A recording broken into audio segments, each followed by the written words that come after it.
तमिलनाडु की राजनीति में इस वक्त बड़ा सियासी संग्राम छिड़ गया है। अभिनेता से नेता बने और अब तमिलनाडु के नए मुख्यमंत्री बने थलापति विजय ने शपथ लेते ही ऐसा बयान दे दिया जिसने राज्य की राजनीति में भूचाल ला दिया है। विजय ने कहा, तमिलनाडु सरकार पर करीब 10 लाख करोड़ का कर्ज है और राज्य की आर्थिक स्थिति बेहद गंभीर है। बस फिर क्या था। मुख्यमंत्री और डीएमके प्रमुख एमके स्टालिन ने तुरंत पलटवार कर दिया।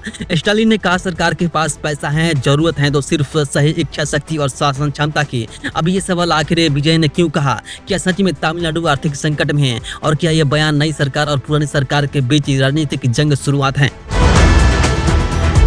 बता दें, तमिलनाडु में हाल ही में हुए विधानसभा चुनाव में थलापति विजय की पार्टी टीवीके ने शानदार प्रदर्शन किया। यह पहली बार था जब राज्य के राजनीति में डीएमके और एआईएडीएमके के लंबे वर्चस्व को किसी नए दल ने इतनी बड़ी चुनौती दी। शपथ ग्रहण के बाद मुख्यमंत्री विजय ने कई बड़े ऐलान किए। उन्होंने महिलाओं की सुरक्षा के लिए विशेष टास्क फोर्स बनाने, भ्रष्टाचार मुक्त शासन देने और 200 यूनिट मुफ्त बिजली जैसी योजनाओं की घोषणा की। लेकिन सबसे ज्यादा चर्चा उस बयान की हो रही है जिसमें विजय ने कहा कि तमिलनाडु पर लगभग 10 लाख करोड़ की कर्ज है और सरकार की आर्थिक हालात चिंताजनक हैं।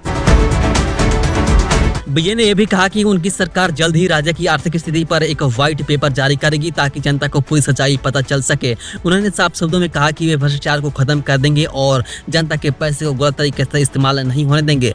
विजय के इस बयान के बाद डीएमके प्रमुख एमके स्टालिन ने जोरदार प्रतिक्रिया दी। स्टालिन ने सोशल मीडिया पोस्ट करते हुए कहा कि सरकार के पास पैसे की कोई कमी नहीं है। उन्होंने कहा कि उनकी सरकार ने कोविड, बाढ़ और केंद्र सरकार की कथित अपेक्षा जैसी कई चुनौतियों के बावजूद जनता के लिए अनेक कल्याणकारी योजनाएं चलाई।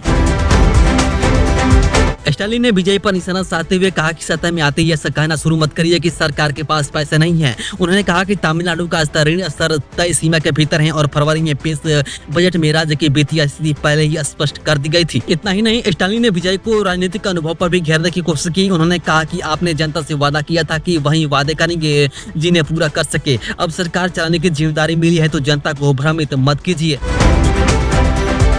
राजनीतिक विशेषज्ञों की माने यह बयान सिर्फ आर्थिक मुद्दा नहीं बल्कि आने वाले समय की बड़ी राजनीतिक लड़ाई का संकेत है। विजय अपनी सरकार नई शुरुआत और भ्रष्टाचार मुक्त शासन के रूप में पेश करना चाहते हैं। वहीं डीएमके यह दिखाने की कोशिश कर रही है कि उनकी सरकार ने राज्य की अर्थव्यवस्था को मजबूत रखा था।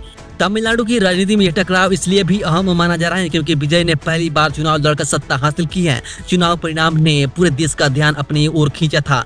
टीवीके ने शानदार प्रदर्शन करते हुए तमिलनाडु राजनीति में नया अध्याय शुरू कर दिया है।